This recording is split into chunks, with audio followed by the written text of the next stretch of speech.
Assalamualaikum warahmatullahi wabarakatuh. Perkenalkan, nama saya Muhammad Tanjung Kasbi Mubarok.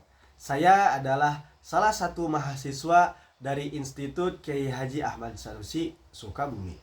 Saya dari Prodi PAI semester 4. Baik teman-teman yang dirahmati Allah Subhanahu wa taala, izinkan saya untuk memenuhi tugas individual saya dari mata kuliah Bimbingan Konseling Islam yang berjudul Fungsi dan Tujuan Bimbingan Konseling Islam, yang langsung didoseni oleh Bapak Ulil Azmi MPD yang saya hormati.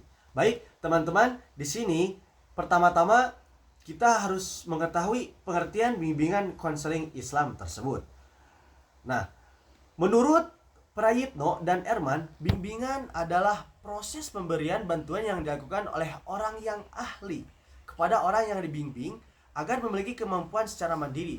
Jadi, bimbingan merupakan pemberian bantuan yang dilakukan oleh orang yang ahli dalam bidangnya kepada klien sebagai orang yang menerima bantuan.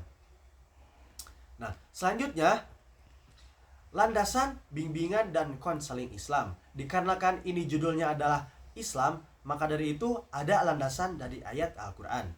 Pertama, dari surat Yunus ayat ke-57, yang artinya, hai manusia, sesungguhnya telah datang kepadamu pelajaran dari Tuhanmu dan penyembuh bagi penyakit-penyakit yang ada dalam dada dan petunjuk serta rahmat bagi orang-orang yang beriman. Dalam ayat ini kita bisa ambil hikmah bahwa sesungguhnya Allah Subhanahu wa taala itu bisa memberikan kepadamu penyembuh dari penyakit-penyakit yang ada dalam dada dan petunjuk bagi serta rahmat bagi orang-orang yang beriman. Jadi konseling atau bimbingan ini bisa diambil kesimpulan adalah penyembuh untuk orang yang sedang bermasalah. Nah, selanjutnya ada tujuan dan fungsi bimbingan konseling Islam.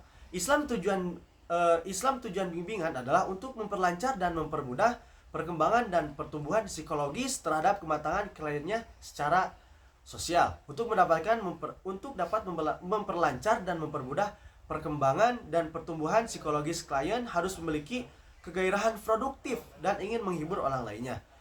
Dan tujuan bimbingan konseling yang dilakukan oleh pembimbing yaitu diantaranya pertama, untuk membantu klien supaya memiliki religious reference atau sumber pegangan keagamaan dalam pemecahan problem-problem. Jadi tujuan dari bimbingan konseling Islam ini untuk klien supaya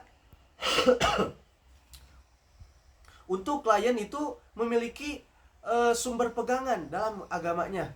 Jikalau kita tidak mempunyai pegangan dalam agama, kita bakalan sering mengalami yang namanya problem-problem. Maka dari itu adanya bimbingan konseling Islam ini supaya klien itu bisa mempunyai pegangan keagamaan dan bisa memecahkan masalah sendiri. Dan kedua, tujuannya adalah untuk membantu klien agar supaya dengan sadar serta kemampuannya bersedia mengamalkan ajaran Islam. Jadi tujuan bimbingan itu tidak hanya sekedar mengatasi kesulitan-kesulitan yang dihadapi, namun dapat memberikan solusi pada kesulitan-kesulitan yang dihadapi klien. Nah, selanjutnya ada bentuk bimbingan dan konseling Islam. Suatu proses bimbingan antara pembimbing dan seorang klien terdapat dua bimbingan. Yang pertama ada bimbingan layanan bimbingan individual, dan yang kedua layanan bimbingan kelompok.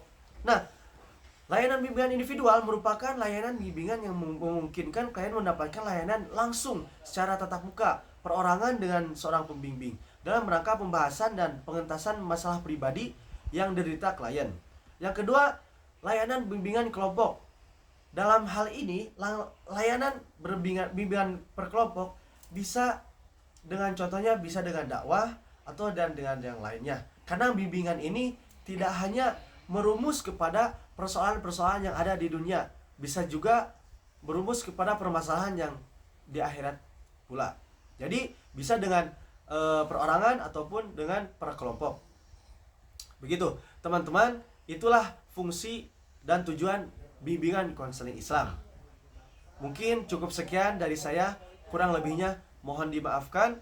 Mudah-mudahan apa yang telah saya sampaikan bisa bermanfaat, khususnya bagi saya sendiri, umumnya bagi teman-teman. Sekian dari saya. Wassalamualaikum warahmatullahi wabarakatuh.